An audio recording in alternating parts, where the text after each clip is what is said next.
to start this one because we don't have a structure for this. We're literally just saying, hey, we're not normal, here's why we want stuff on TV. I don't commit hate crimes and here's why. I work from there. This is like us giving Dan the N-word pass before queer people. Just like, yeah, see, I did a whole podcast with a bunch of queer people. I'm allowed to say what I want. I know so many gays. Dan would be on the builder site now and he'd be like, I can catcall men now as well. I get catcalled by the men. Well, I'm sorry, Dan. I thought you looked handsome in your little hat. Oh. That's what you get for wearing assless chaps on a work site. Well, when I signed up to be a postman, that's what they gave me.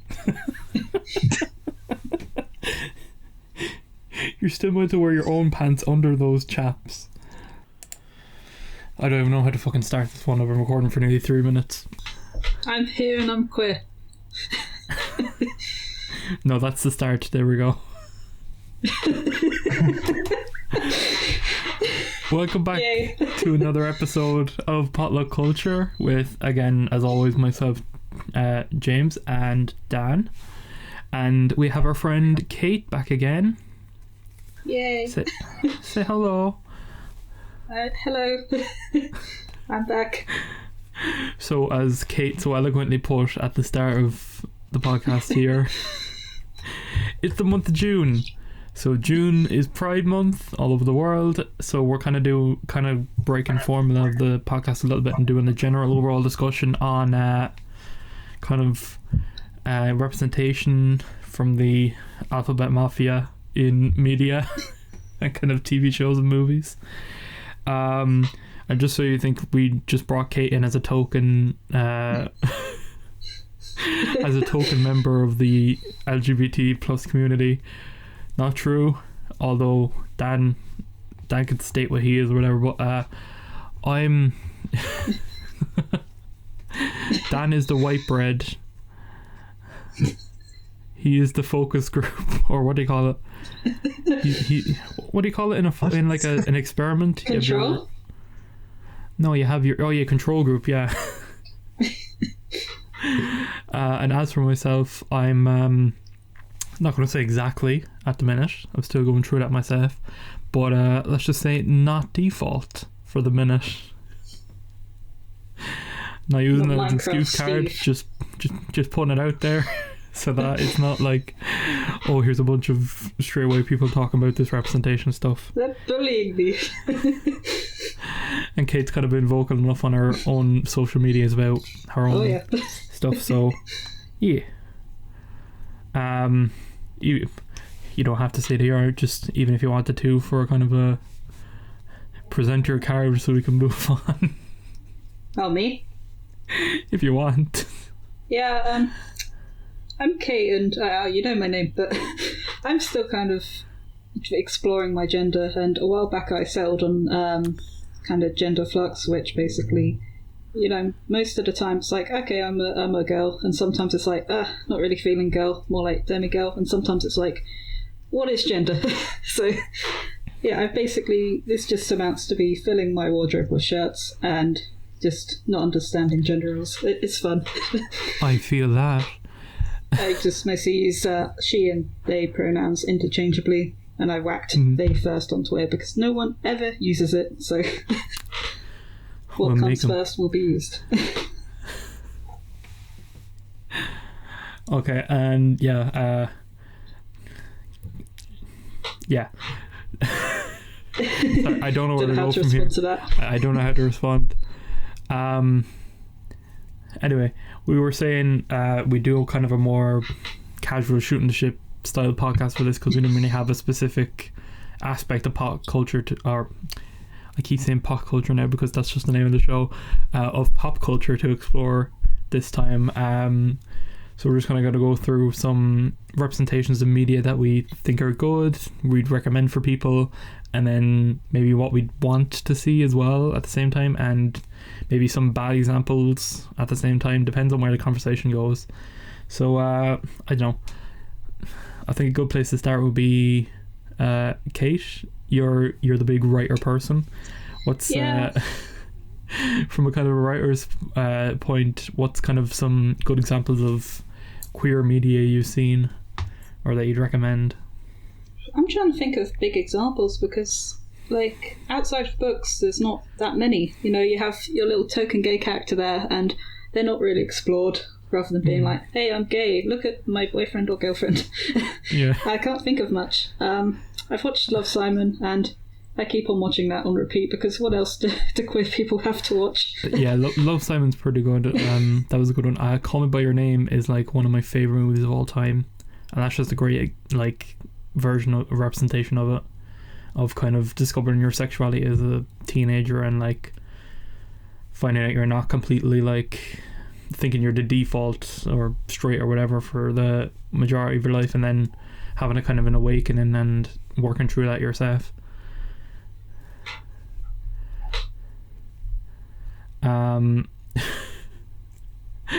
I don't have a clue how this is going at all.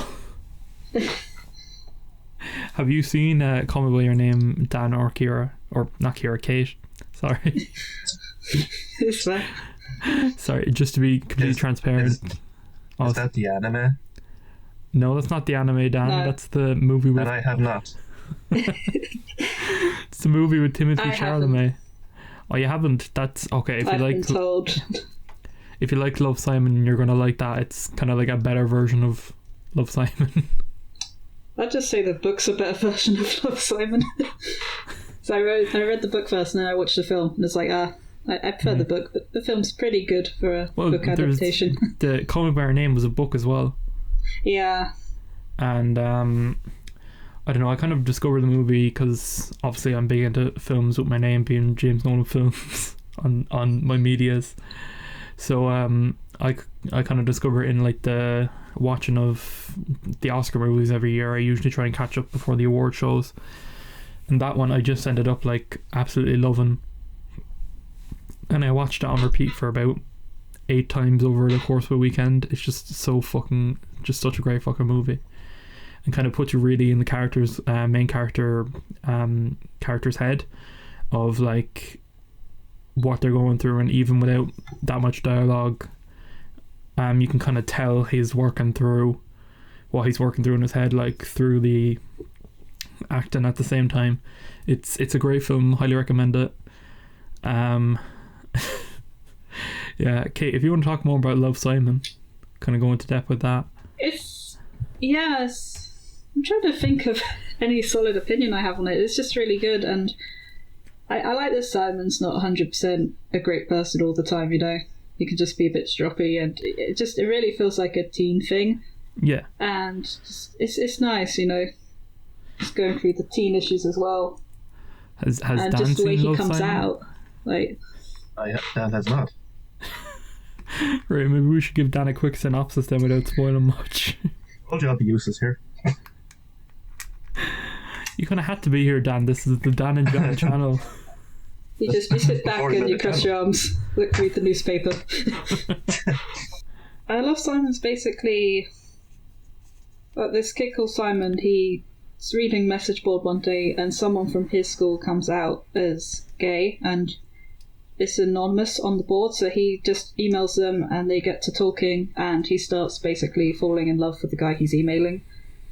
Or I think they're messaging, I'm not quite sure, and he's just kind of low-key trying to find him in school. It's pretty cool. And like the way the movie frames it, it starts like each person he's looking at that he thinks might be who he's texting, he starts imagining them typing out the messages to him and hearing their voice, and it's really cool.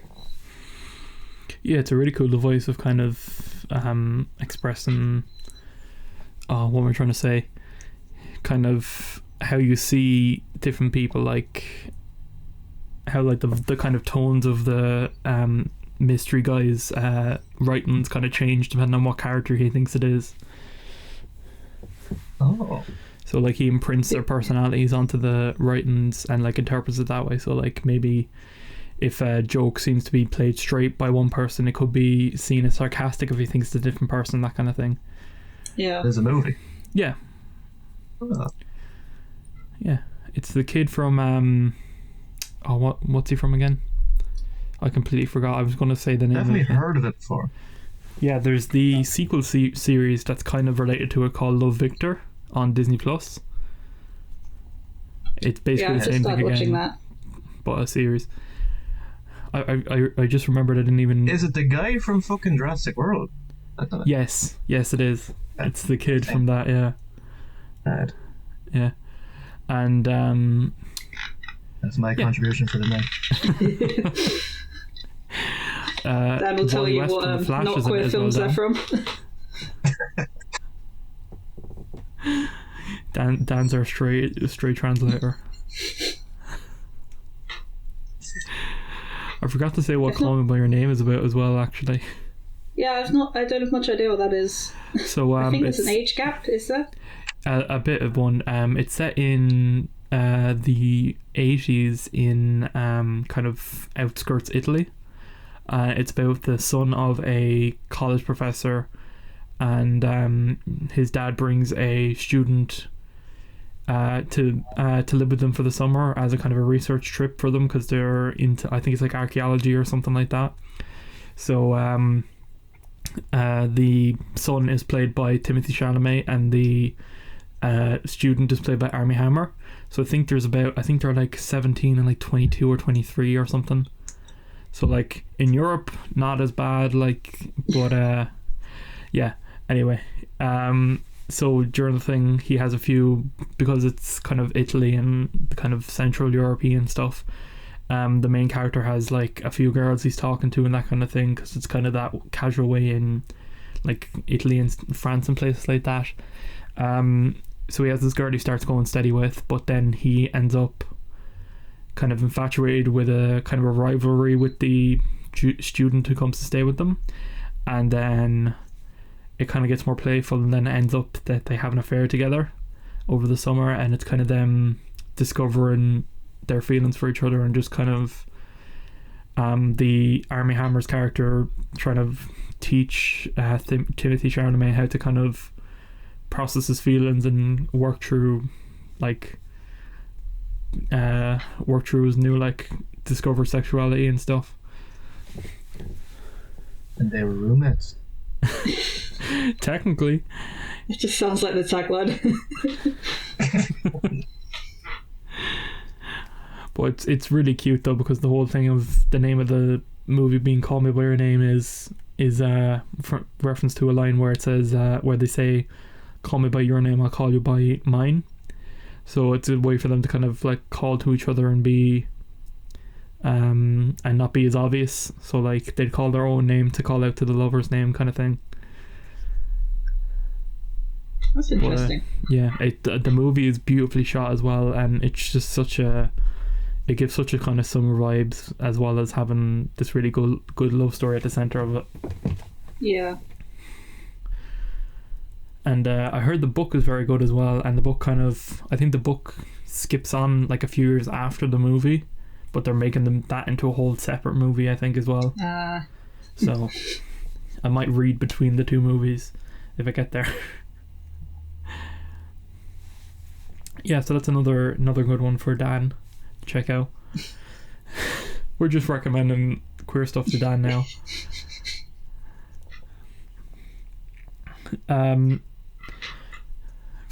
I see. I thought we could do this unstructured, and now I'm just a mess. There's not that many movies that have that as essential plot, though. Well, there's Moonlight is a big one, as well. Yeah. Which I haven't actually had the chance to see. Yeah, same with me. See, we're talking about what we want to see in media, and then we're just like, oh, but we haven't seen this, this, and this, which they could very well have done in that scenario. But I think we shouldn't have to be a big thing with like wanting representation is kind of we're not just wanting dedicated stories that are like, okay, here's your token gay movie, now let us have the rest of the year's worth of movies, kind of. Yeah. I don't know, for my feelings anyway, I kind of wanted to be a kind of interchangeable thing where like you could have a adventure comedy thing like Jurassic Park or something, and the main character could be gay.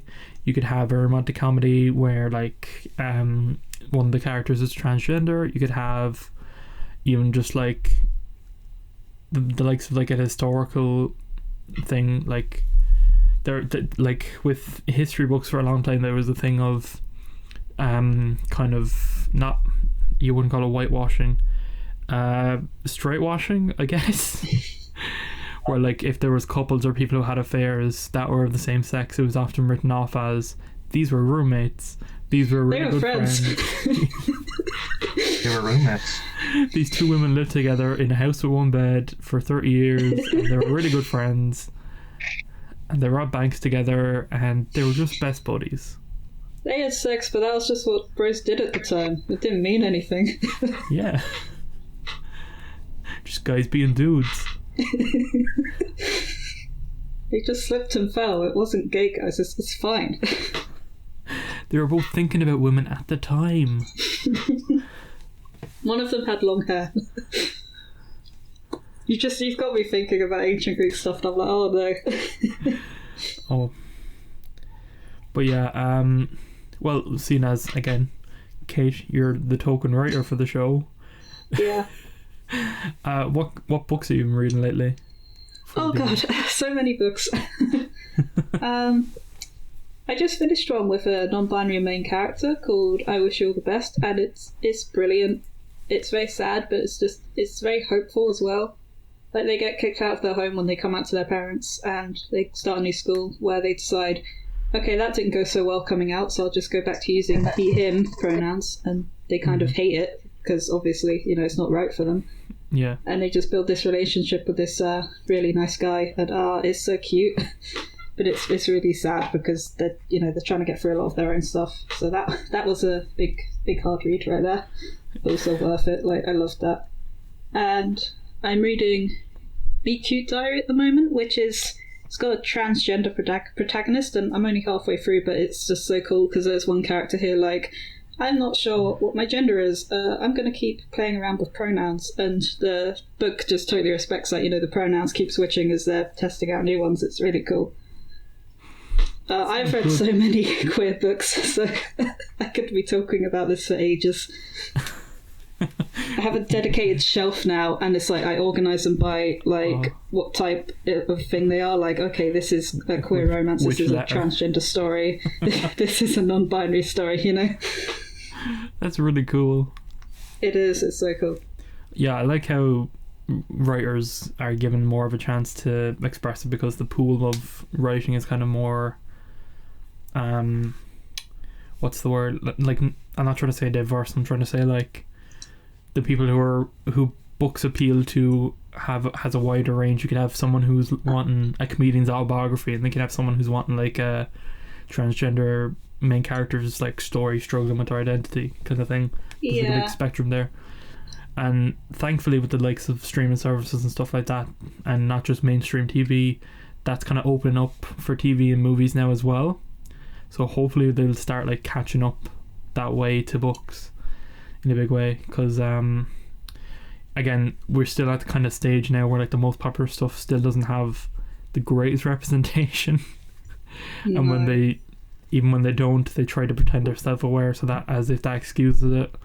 Like what's the name, Kevin on Riverdale, like they literally call out like several times in that show, oh, you're just the gay best friend character, and he's like, oh no, scoff. And then he's like, and then they think that excuses it, but it doesn't. Very much not. I don't watch Riverdale because I know it's a bit of a mess. So. I've gathered so much from osmosis and clips and videos on YouTube talking about this kind of thing. I just watch people review it, and I can't understand the plot for the life of me. No, not at all. But I don't know. I think once it becomes more mainstream, it'll start to become destigmatized, because there's always that argument of like, oh, like, why do you have to be showing it in their faces and stuff like that? But like, straight romances and stuff have been doing that for years. Yeah, these are my face. It's just like, it's a case of like, if there aren't people complaining about it, then it wouldn't be news, if you get me. Yeah. Like even the thing like every year you have like Disney movies come out saying like, oh, this is the first character who's this is the first character who's that, and then they keep saying it year after year. Yeah. There's been what, like, I know, 8? wasn't Elsa meant to be a lesbian? And she like held hands in one scene. There's there been you go. like there's been like 8 gay first gay characters in Disney movies. Yeah. There was like LeFou in the Beauty and the Beast remake was meant to be. There was that fashion designer guy from the Cruella movie. There was a monster girl in what was that Pixar movie? Onward. There's been about 15 different first ones. You know what did it great is that what's it called? Oh, I forgot. It's a family versus the robots. I don't know. Oh, Mitchell's versus the machines. That's it. Go. Yeah. I just need some synonyms. It's great because the main girl, she's like, is she pansexual or lesbian? I can't remember, but it's so subtle, but it's also so good because like she just talks about texting some girl, and there's like a picture at the end of her hanging out with a girl, and I think there's maybe a pride flag somewhere on like her bag or something, and it's not even much, but it's so great because it's in a kids film, and like they're not making a big deal over it or also of like hiding it. It feels really good the way they did it, you know. I was about to say they've done it, so it's all my credibility as a writer. Yeah, it's good having it as kind of like a point of like not the focus of things, but just a thing that happens to be an aspect of the character, like if they have brown hair, if they have blue eyes, like just a normal part that's part of their character, but it's not the main focus kind of thing. Yeah. Dan's been very quiet for the last 20 minutes because we've given him nothing to say. NPC energy. Only speak when spoken to. Play the Oblivion music. He doesn't want to speak out of turn in case he gets cancelled. Didn't say anything. Is Dan silent on this issue? That says a lot. No, I don't want to be on a Lab Bible post. But I do want to give Dan a bit of a chance to talk from his end of like what he thinks about this kind of thing. What do we think about what? Just representation in media, and like if you've seen any good examples, or if like what's your take on it from a, I don't know, I guess the default position, if you want to say that, or I don't mind it, like if it's done right. Yeah. Like I was telling you the other day about in My Hero Academia, there's 3 trans characters. Yeah. And it's not, and I don't know if it's good or bad. It's never actually stayed outward, like out trying to show, but like it's severely hinted at. Like one is like as a male body, or goes by she pronouns. Yeah. And like one is like a fully transitioned from female to male. Yeah. And he used so My Hero Academia is about fucking superhero. Yeah. Superheroes and powers and shit. Yeah. And he used his quirk to transition himself. Oh yeah, because he has kind of like Mr. Fantastic powers, isn't he? It's called like body, so he's able to like morph. Yeah. So they kind of play-dohed themselves into the body they wanted. Yeah. So I think that's cool, but like not actually like oh this is like Tiger. He's a trans hero.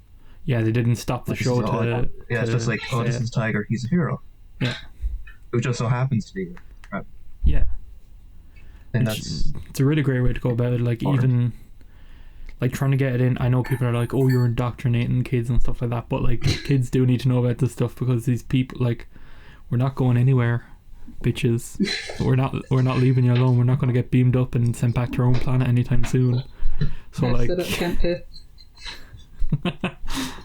so we've So like I think it is good to have representation kind of shows like that, and even I don't know if you've seen it or not, but Blue's Clues, the new reboot of it, has been doing a few bits of that, which is really cool. Like they did that there was a few clips going around the internet. Like they had one last year, I think. That's when they were doing like the alphabet, and they were doing like A's for Apple, B's for thing. They did P for Pride, which was really cool, and they had a few little flags up and stuff. And people were like, "Oh, that's cool. It's a little nod." And then this year, out of fucking nowhere, they were like, "No, we're going all out." So they had like a drag queen talking about singing a song of like, what was that? That one, like the ants go marching 2x2, but it's like it's a pride parade, which is really cool. So it's showing off different families. They're like 2 dads, 2 moms, like a mom and a dad, transitioned people and stuff like that. And it had like Black Lives Matter stuff in it as well, which was really cool. I think probably look at that. It's a really cool clip. I think it's good to have to kind of introduce kids to that kind of stuff, because like some people say like, oh, you're going to confuse the children, but kids have to be told what boys and girls are when they're young anyway. So like, why not just introduce another option at that stage? Don't tell them to go be that or whatever, but just let them explore it themselves, kind of thing. Yeah, because I had no idea when I was a kid. I only first found out when I went to like LGBT society in college, and I was like, "What are your pronouns?" And I was like, "Wait a minute, I can choose." Yeah. Yeah, I think there should be. That's a fun one. Like, I don't know. I'm trying to think like at what kind of stage you should be introducing kids to that kind of stuff. I think kind of at the same time they're talking about like when you seriously start going like, oh, is this your girlfriend, is this your boyfriend, because people are all for like saying, oh, these 2 little 8-year-olds are hanging out, they must be boyfriend and girlfriend. Yeah. But I think if you're willing to do that with a child and joke about that, you should be willing to teach your child about the other stuff as well at the same time. Yeah. But suddenly if it's like 2 kids of the same gender, you're being all perverse, and you're trying to put sexual stuff on a kid. It's like, what? You just said that they'd be cute boyfriend and girlfriend. What's the deal? Yeah, just because they may like kiss or hug another person does not mean they're gonna fucking go off to the bathrooms. Yeah. At like 12 years old or whatever. Just like let kids explore. Like obviously, yeah, if you're not gonna let them do the physical stuff when like at a fucking young age and stuff like that, but like when you'd be letting them do that, if they're heterosexual, let them do that when they're homosexual or bi or pan or whatever.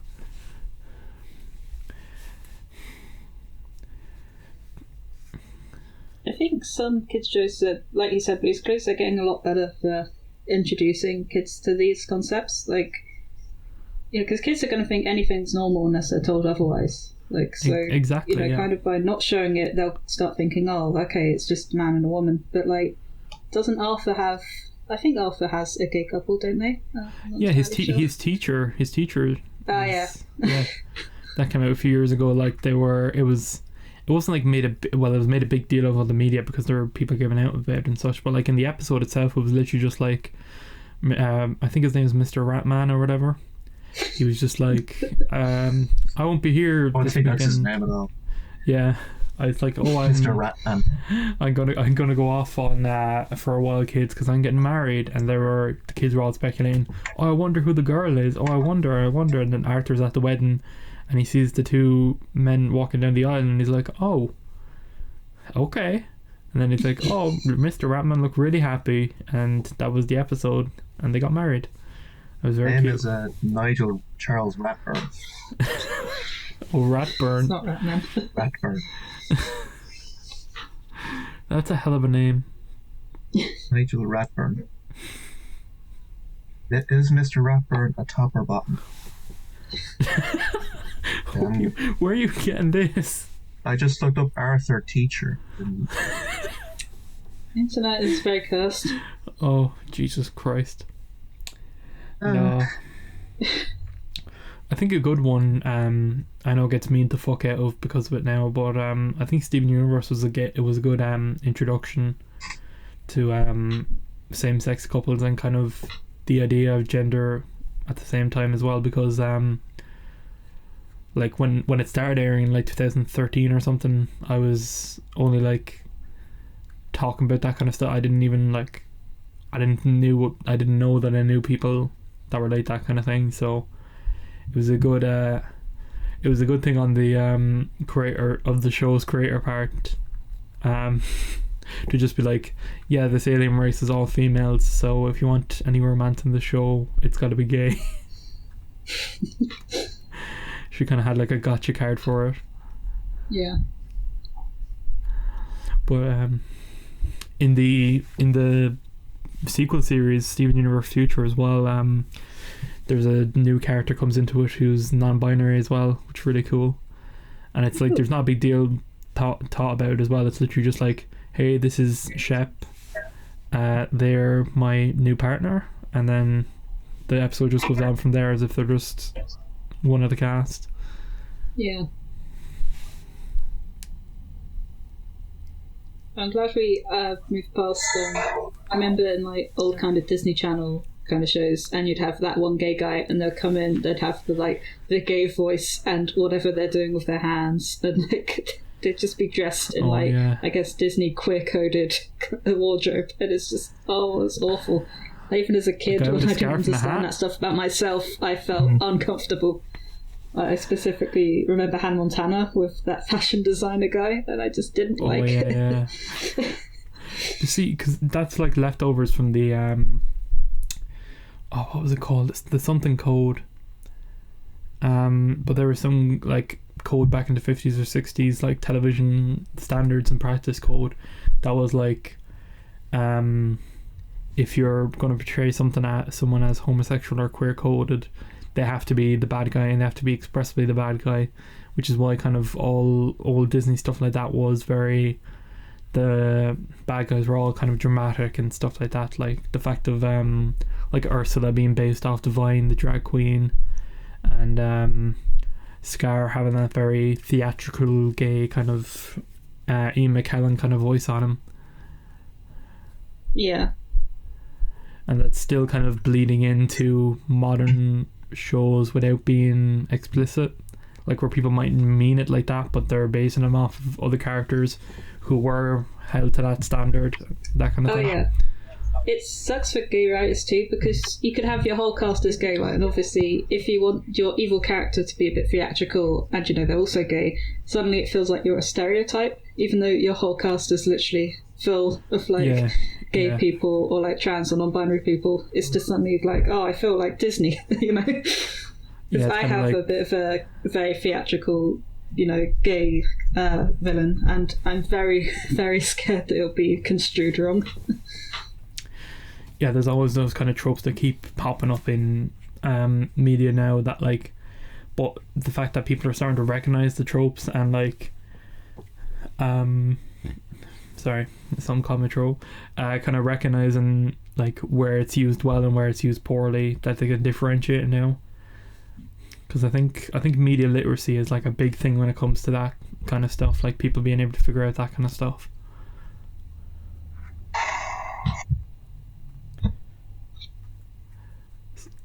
I don't like when it's thrown in as a twist either. Like, I think it part 2 really bothered me. with obviously it bothered Richie me because of the start. That was extremely uncomfortable, but then you just had what happened at the end, and it's like that was straight from the book though, the opening scene, although it wasn't alright. The opening scene is just a bit horrific, but that was in the book.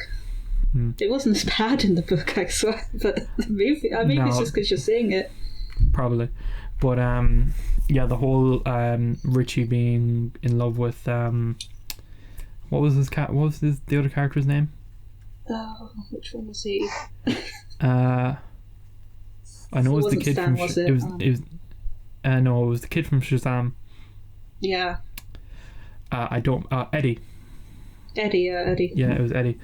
They did have a slight bit of it in the first movie. There was things where like they were sharing like ice creams together and Richie bought one for him or something like that, but it wasn't as explicit when they were younger, which I think they could have leaned into a bit more, so that didn't seem like such a oh, he's dying now. Oh, sorry, spoilers for a book from the fucking 80s. But like when Eddie was dying and he's like, oh, I loved them kind of thing. It felt very sudden. Like, it was still one of the better attempts, which is maybe a bit sad. Yeah. I'm trying to think of more examples. I had examples. See, I should have wrote these down because I had plenty of examples coming into this, but then... What about a bad representation? Oh, Dan, you don't want us to be here for another 2 hours. So I'll say that, and then I'll throw in J.K. Rowling. Oh, God. Yeah, Dumbledore was so gay in those books. Also, it's tough.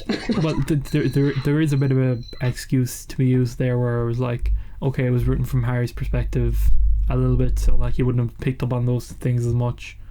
He didn't know McGonagall's sexuality either, or Umbridge's.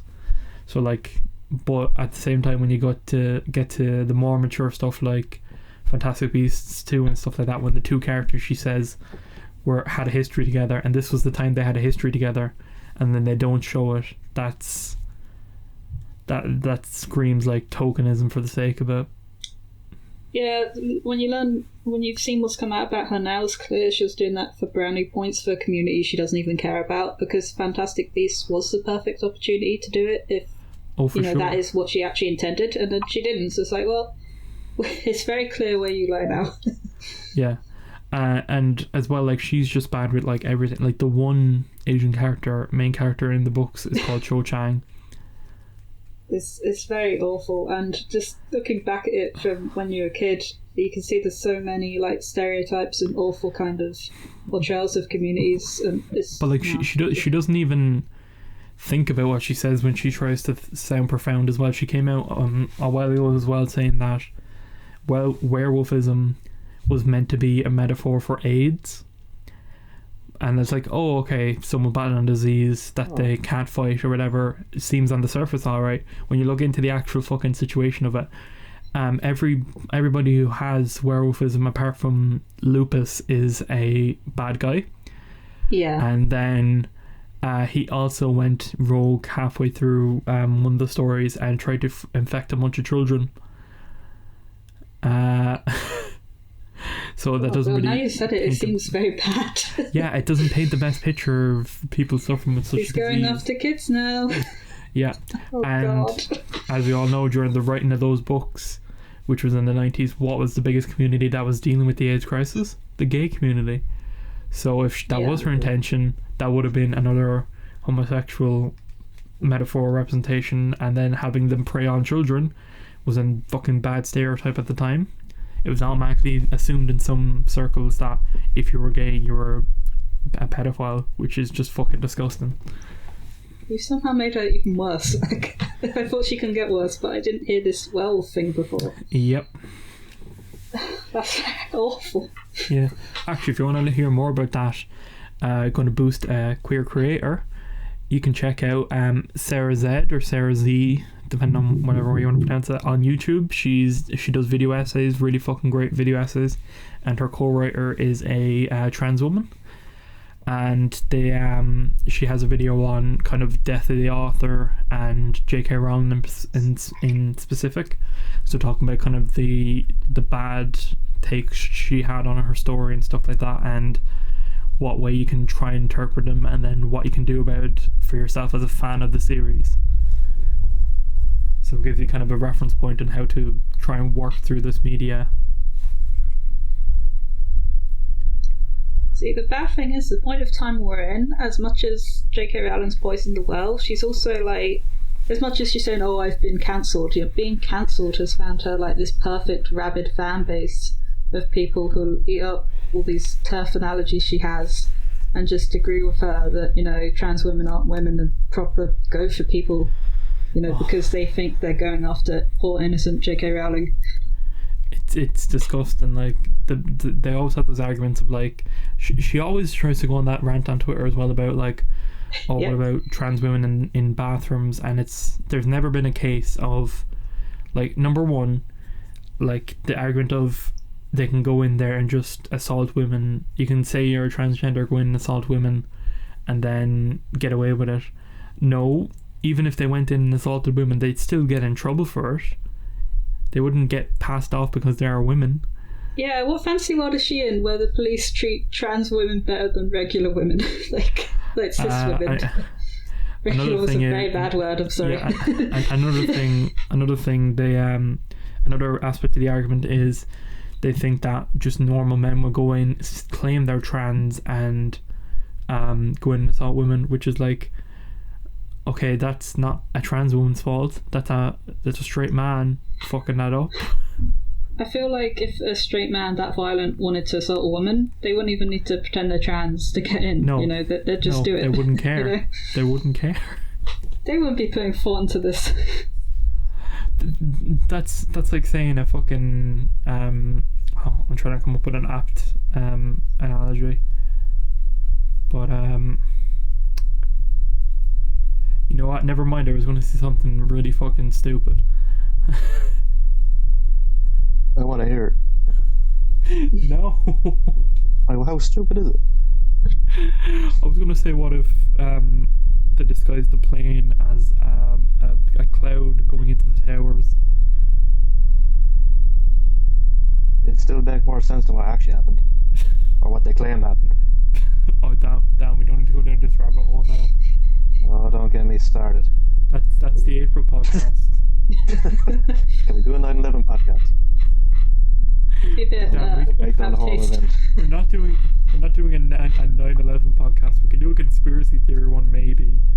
But we're not doing a 9/11 podcast. Especially not during this Pride Month podcast. I'll bite my tongue now, I suppose. No, Dan, I don't want you feeling like you're not allowed to talk though. Has there been any like blatant bad representations that you've seen or that you've noticed? Who, me? Yeah. A bad representation. Like something that I don't like talking about. I don't like talking about anime that much because it makes me look like a weeb. But in One Punch Man, there's a hero called Puri Puri Prisoner. I've seen him, yeah. And he was in prison because I think it's implied he's a gay rapist. Jesus, okay. Because he says, I see a beautiful man and I can't control myself. And like I think he's supposed to be like based on like Sailor Moon, so like he has those like weird transformations, but he has to be naked to do it. Yeah. And like he hides his phone in his ass. Jesus. So and it literally vibrates in one episode. Oh no. And you just see his ass move. I don't know if that's good or bad representation. That's definitely bad. It's definitely bad, yeah. It's fine to face topics like this, like gay rapists, like but not when they're your only gay character, you know. And not when he's portrayed as a superhero. Yeah. One of the like 10. I don't think he's the only gay character, but he's the only gay superhero. Yeah. Another big kind of aspect of bad representation in media is the likes of queer coding and queer baiting. Oh yeah. Which is some people might not know what that is if you're not kind of versed in the terminology, but to give you a kind of overview, let me just straighten this out in my head for a second before I say something that's not correct. So queer coding is a kind of thing we were saying with the bad guys being kind of theatrical and stuff like that, where they're given kind of effeminate traits, or they're given more like not traditionally masculine traits, and they're to kind of imply that they may be homosexual or trans or whatever you want to pretend you're representing, but then they can still go around to the networks and to on TV and to like some markets that don't really like that type of media and go like, oh no, they're just a little quirky, they're just a little weird. And queer baiting is a thing where they kind of turned that up to 11, and they're heavily implying without just in everything except words that a homosexual relationship or something is implied in the text without explicitly saying it, and then they're kind of teasing it for a while before yanking the rug out from underneath you. Just trying to get an audience of these like young teen girls or the young teens that are kind of into this media because they're discovering themselves or something like that, and they want representation so bad that they get drawn into these kind of, I don't know, the equivalent of clickbaity stuff kind of thing. And like some of the biggest examples of such are like the BBC Sherlock show was heavily queer baited when it came to Sherlock and Watson's relationship. Like a lot of the time, like there was one episode where Irene Adler is introduced into the show, and I don't know, Dan, have you seen the Sherlock BBC series? I have, yeah. Yeah, like, you know, Irene Adler is in the books and stuff like that is meant to be Sherlock Holmes' like adversary and then implied like love interests as well. And then in Sherlock, I don't know if you remember this episode, if you've got that far, she's explicitly said she's that she's lesbian, and then it said that Sherlock Holmes is such an intriguing and a manly, smart dude that he turns her.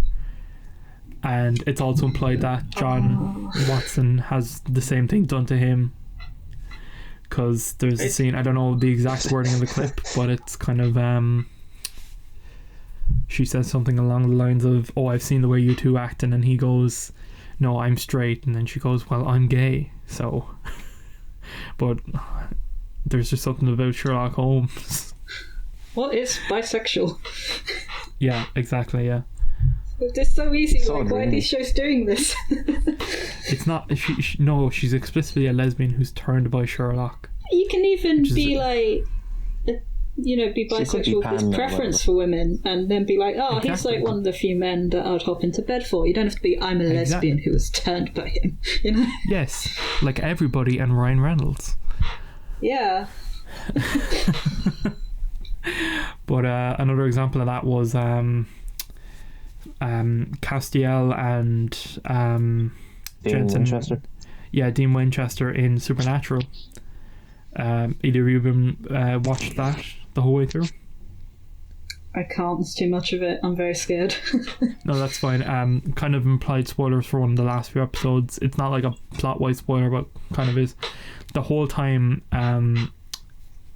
Castiel, the angel, has been like kind of shown to be very close with Dean Winchester, and it's been heavily queer coded and queer baited to death with the fan base. But then in the second last episode they decided, oh hey, Castiel's going to be sent to turbo hell forever.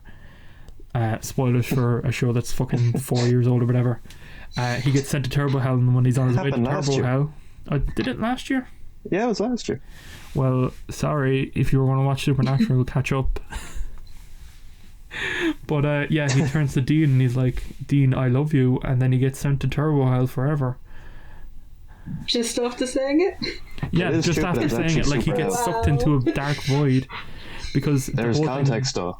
Yeah, there is context. It's not because he's gay. No.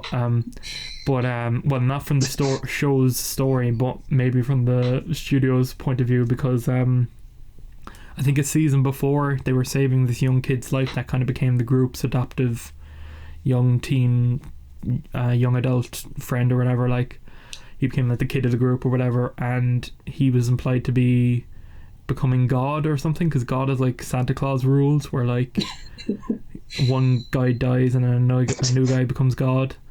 So then this kid was going to become God. Not Tim Allen. And he was going to get sent to turbo hell for some reason, and Castiel was like, hey, take me instead. And they were like, okay, we're not going to take you now though, we're going to take you when you're at your happiest moment ever, and then we're going to take you.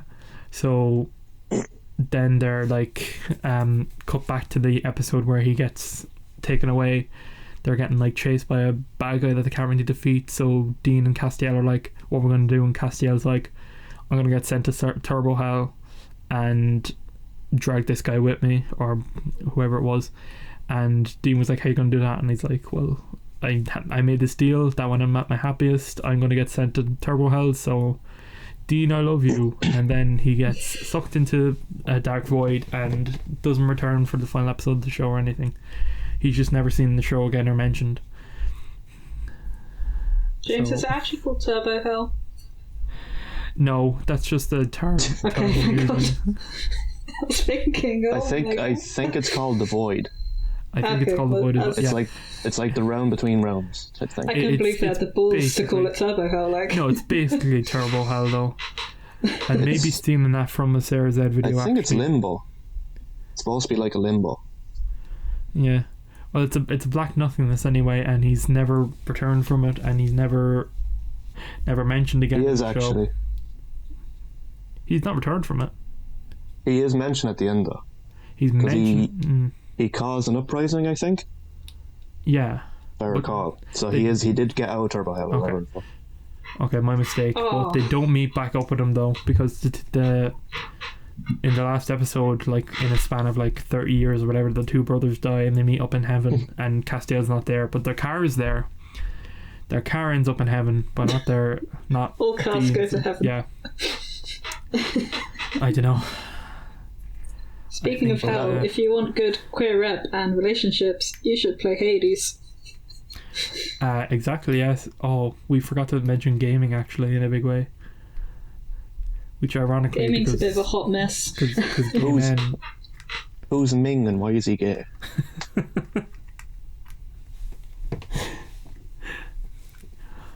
I don't know. You're all right. I think the likes of like open world games is a good opportunity for people to even explore that themselves. If they want to explore like sexualities or genders and stuff, it's kind of a cool way to like Yeah. introduce younger people to it. Like the likes of GTA or like Saints Row, where you'd go around and like, oh, I'll try this kind of character, I'll try that kind of character. Let's go to this strip club. Yeah. GTA made me realise I'm pansexual. No, it didn't. Unfortunately. That's a cool villain origin story. Yeah, but I think like because you're able to do that in the games obviously, but like it's not kind of required. I think there should be more kind of main characters who are of our ilk, if you don't want to say it that way, who are like part of the community. So like, Yeah. because I don't know, like Dan, even from your perspective, if there was like a transgender main character, would that bother you playing the game? Like if it was like The Last of Us and Ellie was transgender. Well, no, because Ellie's gay. I will say this: if the whole game is based on the point that it is a transgender character, Yeah, no, that's kind of. I would Yeah, get that annoying wouldn't very really be a fast. story for you because that's a bit of an interest story. It's like I don't think many straight people are going to pick up a gay book. Like They if, will to a degree, but not every gay book. like if I was, let's say, God of War, and Yeah. Kratos is transgender, he just turns into a woman. Yeah, If I was playing as this female Kratos for the rest of the game, that's fine. But if every 5 minutes it gets brought back up again, yeah. it gets tedious after a while. I think Yeah, I get I that. wouldn't mind it. No, But would you even play like kind of a smaller scale like indie game that was kind of about a journey like that at the same time? Maybe not in the such a If, straight fact where it's like, oh, here's a depends. transitioning journey, but like something like the likes of Life is Strange, like or Heavy Rain, a game that's kind of like that where it's baked into the story. It's not. do the I main know it content. going in? It could be advertised as like a journey of self-discovery and that kind of thing, but without specifically saying what. Like if that came up in the game, would you stop playing the game, or? I would, because it's not my journey. That makes sense. But at the same I time, can't relate to it. like, no, but at the same time, it'll help you relate to it. So you can, like, I don't identify with the fucking story of SpongeBob. I'm not a fucking yellow sponge under the sea. But you kind of view these media to kind of get that perspective and understand what they go through at the same time. I don't think that would make me understand that. I don't think a At game would. least, like, give you some sympathy, like, you know, this Sympathy, is real yeah, but emotions. like, Yeah. You might not, you can't go in, like, medical degree. Let me explain transgenderness to you. Yeah, no. but, like, I've played one game, I have a PhD. I think books are better for that actually at the same time, because with the likes of like inner monologues and first-hand perspectives, you can kind of get in the character's head a bit more that way. Oh yeah, you can feel how confused the character is by certain things, or how Yeah. this feels after being on a journey with them, and like, oh, they seem very happy now that they've discovered this, you know.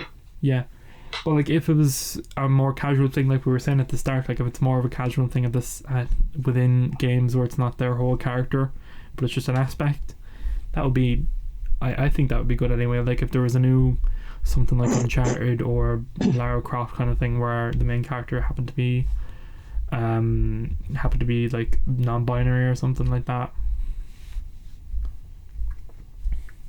Like what was a good one for that as well? Mass Effect series was good for that because that there was that mechanic where you could romance anyone on the space station. Oh god. Well, you can do that in Elder Scrolls and Fallout. Yeah, those are good for as well. Like you can kind of you can actually change your gender halfway through the game. Yeah. Assassin's Creed Odyssey is good for it because you can only pick to be like a man or woman, but you can fuck literally everybody, you know? And it's great. Sounds fun. It is fun. Like, I fucked someone's mother and their father, then told them about it and made them stab out their eyes when I was trying to help them. I didn't realise what I was doing. Fuck's sake. I didn't realise. They just thought like my mother and my father, I haven't met them. And I just happened to talk to these two people and go to bed with them, and then I talked to the guy after, like, how's that going, finding your mum and dad? He's like, you fucking slept with them both. So that's great. That sounds like an episode of Seinfeld.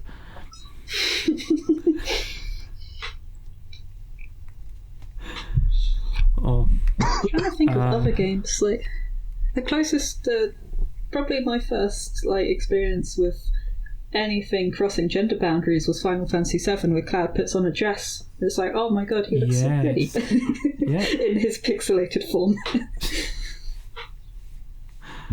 So that kind of opened me up to it, but it feels a bit iffy because I think Japan might have been doing it in the sense of, haha, look, man wearing woman dress, you know. So a little bit, it's probably not the great representation that I thought it was back in 1998. When they brought it over, they kind of, I think they were more sensitive with it for the kind of the Western translations of it, because the dialogue isn't as from what I remember, it's not as haha look at you kind of thing. It's kind of played a bit more straight, for lack of a better term. Yeah.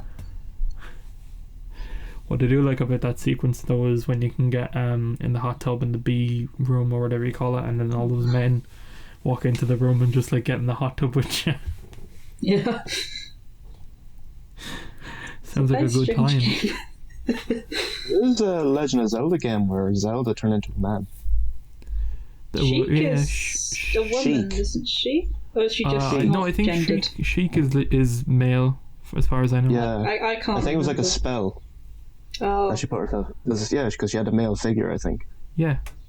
or she binded. Well, no, there is binding on the top. You can kind of see that a bit. But it is like a different form, though. Yeah, no, it's a full. It doesn't even look different- like Zelda. Yeah, it's kind of like Yu-Gi-Oh rules. Yeah. Oh, I knocked the bottle. Let it come in the audio.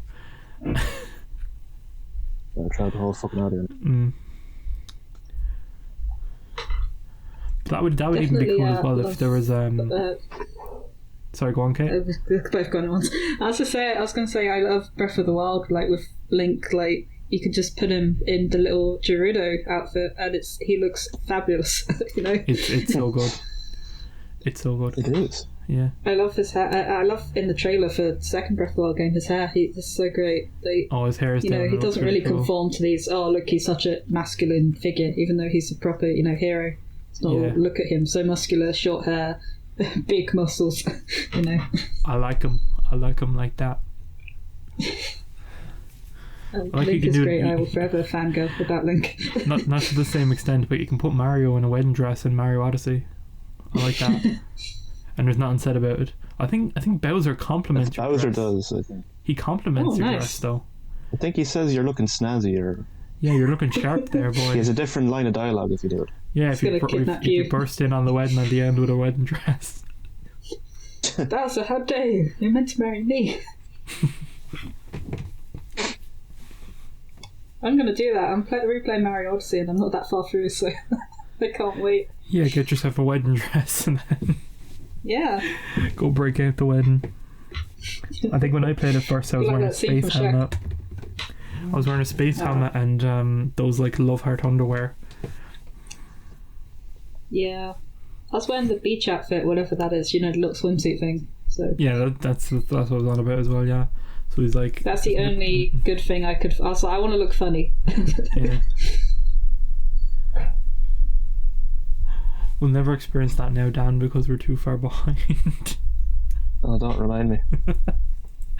Yeah, okay, if you didn't know, we're playing through it on the channel. And then we did a recording session for like 2 hours, and then I may have knocked the recording device partway through the recording session, so the 2 hours were absolutely fucked.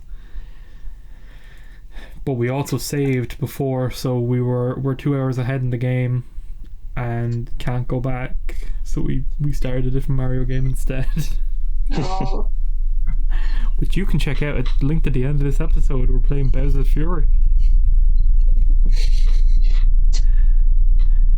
No, it's Bowser's Fury now. That was very, yeah. Bowser's Fury. Which is what they should have called 3D World, because he dresses as a cat in that one. The final battle in 3D World is amazing. It's really good. So, getting back on topic, I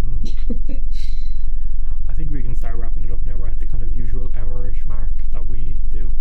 I know we didn't talk about completely anything and everything we could about, but here, this is an experiment which you should go and do with yourself. Yeah.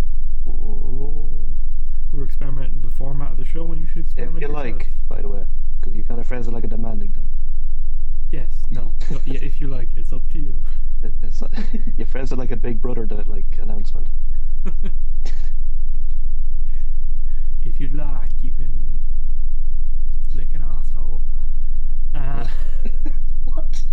I don't know. I couldn't think of anything. I was trying to do the Geordie accent, but also come up with something to say. If I'm correct with this, though, this should be coming out the last. Is it 30th? Yeah, the last Wednesday. The last Wednesday of the month. I think it's the last day of June, Just isn't slide it? in there. Yeah. So we're technically getting it in.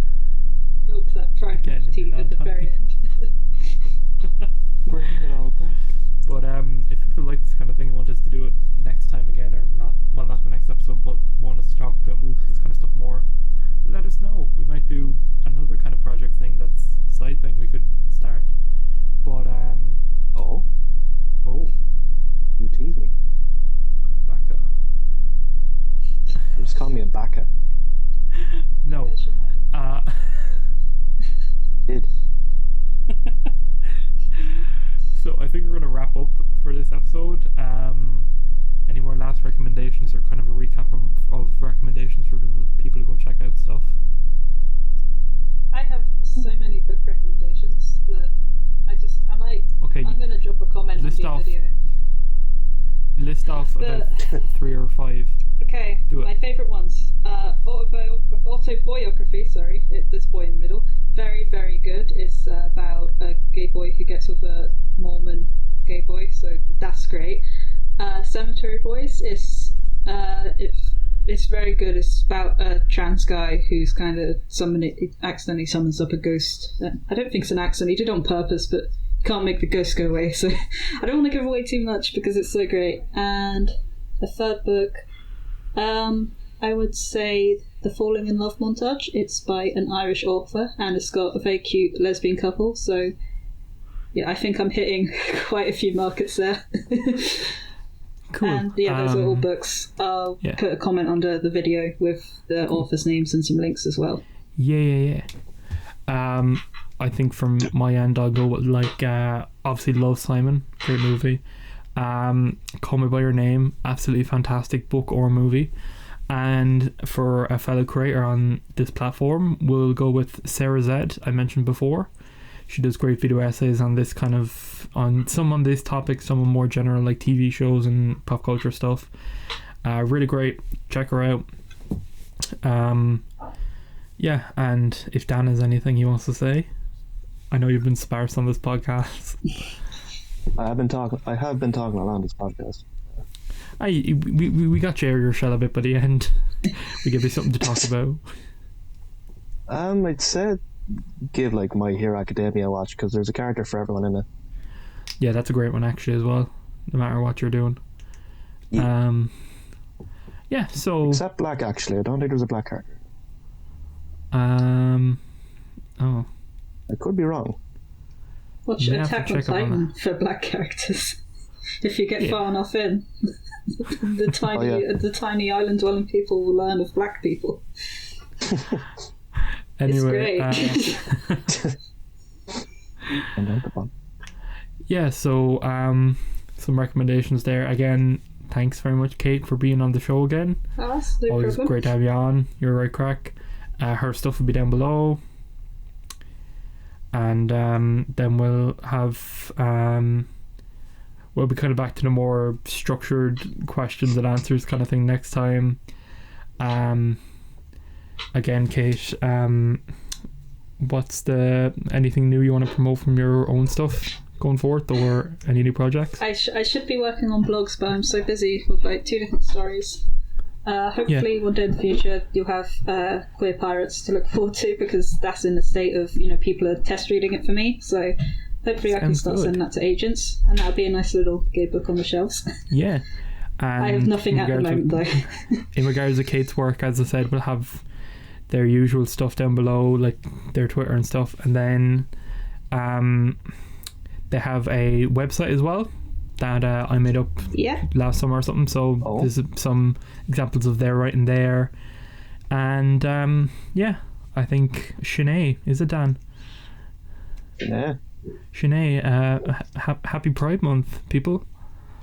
Happy Pride Month. Remember, homophobia is pretty gay. Be gay, do crimes. Bye. Bye.